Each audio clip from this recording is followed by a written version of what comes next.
Have you ever noticed that some women show interest without saying a single word? The truth is, a woman will rarely walk up to you and say, "I like you. Do something before I change my mind." That is not how most of them communicate. But there is something far more interesting happening beneath the surface. Something most men simply miss.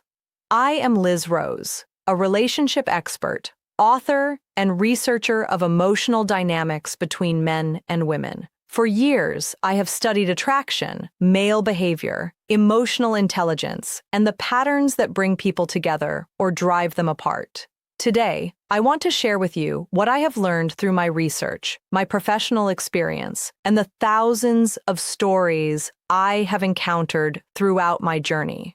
Women tend to show interest through subtle physical signals, small gestures that say far more than words ever could. It is like a silent language with a very clear message. I am open to you. The problem is that most men let these signals pass right by them, and when that happens, she does not usually try again. She simply redirects her attention towards someone who is paying closer attention to what she is communicating. Here is something I have observed consistently in my research. In many cases, a woman sends several signals of interest before a man even notices the first one. By the time you begin to wonder whether she might be interested, she has likely been showing you for quite a while. And one of the places where these signals appear most often is not in her smile or her gaze. It is in her hands. This happens because the hands are one of the parts of the body we control least consciously. You can force a smile. You can fake enthusiasm in your voice. But the hands tend to reveal genuine emotion without the person even realizing it. Today, I want to show you 8 hand gestures that many people associate with interest and emotional engagement during a conversation. These are signals that pass unnoticed by most men, and once you learn to observe them, you will start seeing them everywhere. In coffee shops, at work, on dates, and in everyday moments. By the end, you will have a much clearer understanding of which gestures can indicate comfort, genuine interest, and a deeper sense of connection. Let us begin. Signal number 1, touching the hair and sliding the hand down the neck. This is an extremely common gesture. When a woman feels comfortable and genuinely engaged in a conversation, she will often bring her hand up to her hair. But there is an important detail here. It is not simply about fixing her hair. She touches the side of her head or the area just behind her ear, and then lets her hand slide slowly down her neck or across her collarbone. The movement tends to be slower and more natural. When someone is only tidying their hair, the gesture is quick and done. But when there is deeper emotional involvement in the conversation, that movement becomes softer and more prolonged. In my years of studying social interactions and body language, I have noticed that the neck is an area strongly associated with vulnerability and trust. Because of this, many people interpret this gesture as a sign of comfort and emotional safety. I have observed this pattern repeatedly. Hair touching combined with the exposure of the neck appears frequently in situations of genuine interest and emotional closeness. So if she touches her hair more than once and lets her hand drift toward her neck during your conversation, pay attention to the context. It may be telling you that she feels safe in your presence. Signal number 2, touching objects in a repetitive, rhythmic way. This one is far more discreet. Most men miss it entirely. Picture this. She begins running her fingers along the rim of a cup, the stem of a wine glass, the edge of a menu, or the strap of her bag. In my research on emotional behavior, I have found that this kind of movement is often connected to the need to release subtle emotional energy. Sometimes nervousness, sometimes excitement, and sometimes both at once. It is as though the hands need something to do because the emotions have nowhere else to go. What I have consistently observed is that this type of contact with nearby objects increases when someone is in the presence of a person they find interesting or attractive. Those slow, repetitive movements are not always a sign of boredom. Very often, they reveal that something emotionally significant is happening beneath the surface of the conversation. And the curious part? Most men read it as a habit or a distraction, but it is rarely that simple. Signal number 3, the beginning of physical contact. When a woman touches your arm during a conversation, that is generally a more intentional gesture. Touch is one of the most powerful forms of human communication. If she grazes your forearm while laughing at something you said, or lightly touches your shoulder to emphasize a point, it is worth observing the context and how often it happens. These small contacts can signal comfort, trust, and a desire to build a closer connection. And most of the time, she is watching your reaction. Do you seem at ease? Do you welcome the closeness, or do you pull back immediately?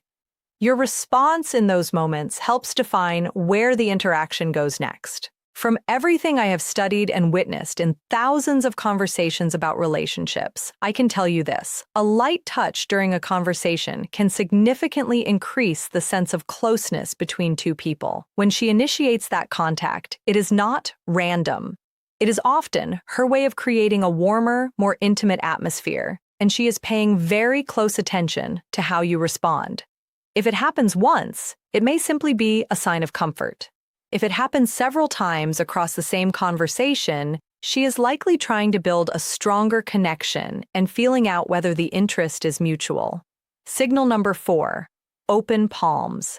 This is one of the most discreet and, at the same time, most revealing signals of all.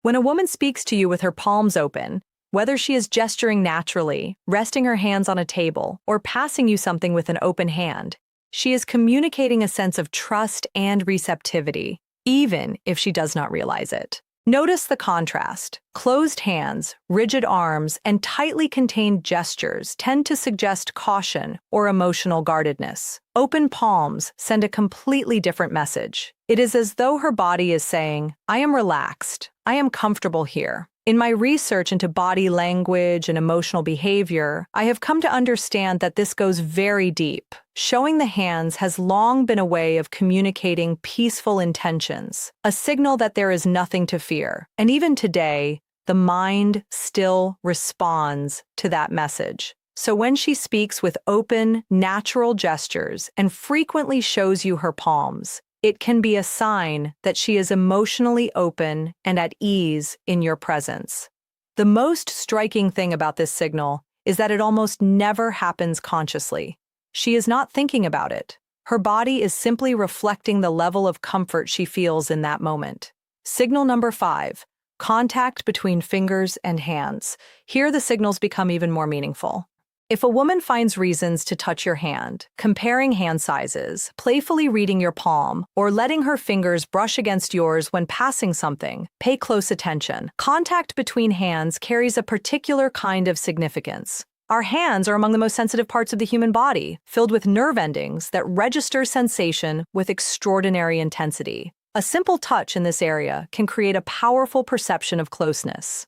In my experience studying how attraction develops between people, I have found that this kind of contact is often used, consciously or not, to test the level of comfort and connection between two people. And this is exactly where many men lose the moment entirely.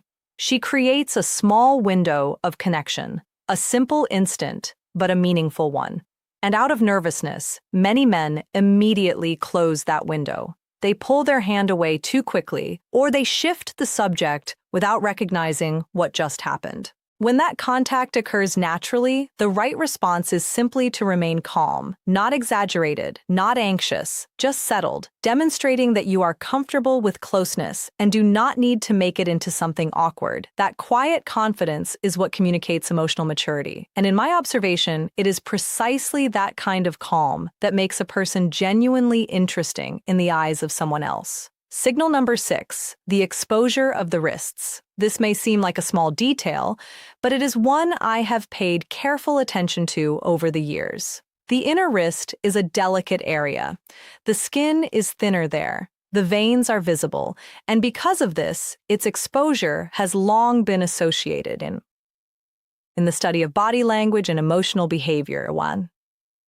With feelings of trust and comfort. When a woman rests her arms on a table with her wrists turned upward, adjusts a bracelet and leaves her wrist visible, or supports her face in her hand with that inner area facing toward you, it can suggest that she is relaxed and at ease in the interaction. The idea behind this is straightforward. When we feel safe near someone, we naturally adopt more open and less defensive postures. The exposure of a vulnerable area, even something as small as the wrist, is the body's quiet way of saying, I'm not guarding myself around you. If you notice this during a conversation, the most important thing is not to read it in isolation. Observe it alongside other signals of comfort and genuine interest. Body language works as a collection of clues, not as a single definitive answer. Signal number 7, mirroring.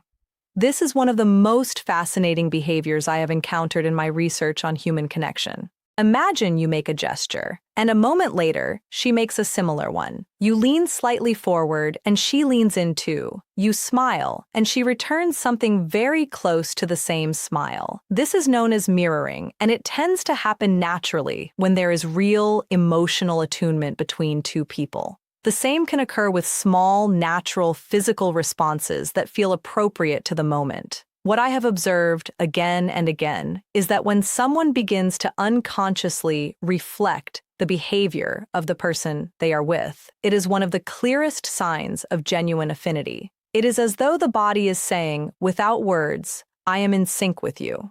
Watching for this kind of reciprocity will tell you far more than trying to guess what someone is thinking. When there is real exchange, real participation, and positive responses flowing naturally between two people, the conversation has a quality to it that is unmistakable. And that quality is usually a very good sign.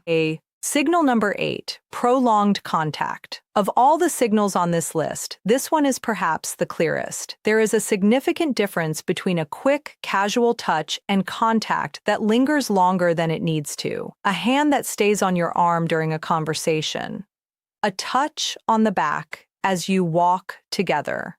Simply staying close without any inclination to increase the distance between you. This kind of behavior, in my experience, generally indicates a high level of comfort. The person is not merely tolerating your presence, she appears to genuinely enjoy it, and that distinction changes everything. Prolonged contact involves a conscious choice. It communicates that someone is at ease sharing the same space with you, that she wants to maintain a closer connection, and that she is in no hurry for that closeness to end. Now, there is something fundamental that connects every signal we have covered today. None of them last forever. People tend to send signals of interest, openness, or emotional closeness for a certain period of time. If there is no reciprocity, no attention, no engagement, no sense that something is being received, those signals naturally begin to fade, not because of games, not because of strategy. Simply because no one sustains the effort of reaching out when nothing reaches back. This is something I have seen play out in countless conversations and relationship stories throughout my career. In the beginning of the interaction, she is engaged. She is present, smiling, asking questions, keeping the connection alive. Then gradually, something shifts. She crosses her arms. She reaches for her phone. Her answers grow shorter. Her body seems somewhere else, even though she is still physically there. Many men notice that shift, but cannot explain it. The energy just seems to have disappeared. But in most cases, the change was not sudden. It was gradual. The connection did not vanish all at once. It slowly dimmed because there was not enough exchange to keep it lit. This is why presence and attentiveness matter so much. When someone is showing you interest, the most powerful response is not trying to impress her. It is not moving too fast either. It is simply demonstrating that you are there, that you see her, that you're paying attention, that this moment with her has value to you.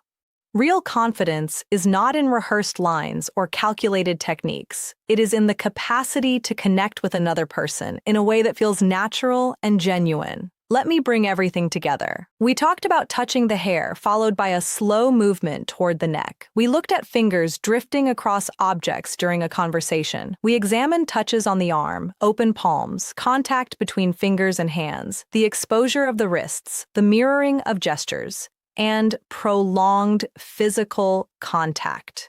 No single one of these signals, on its own, guarantees that someone is interested.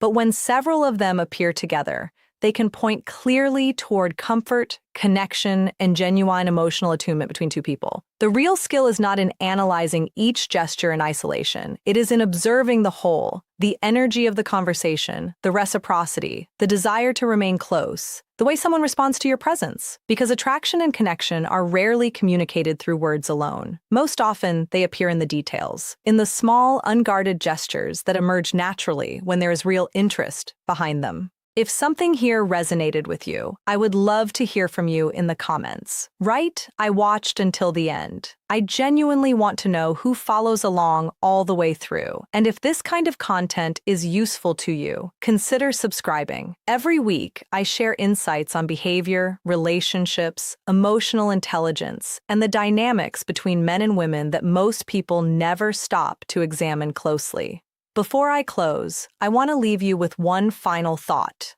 Of the 8 signals we explored today, prolonged contact tends to be one of the most telling, not because of what it looks like from the outside, but because of what it requires on the inside. It takes a real sense of ease, a genuine desire to stay close, and a quiet willingness to let someone into your space. That, to me, is the most important piece of information of all. More than searching for signals, look for connection. More than trying to decode every gesture, learn to be present. Because when there is real interest, mutual respect, and an honest conversation between two people, the signals take care of themselves. I will see you in the next one.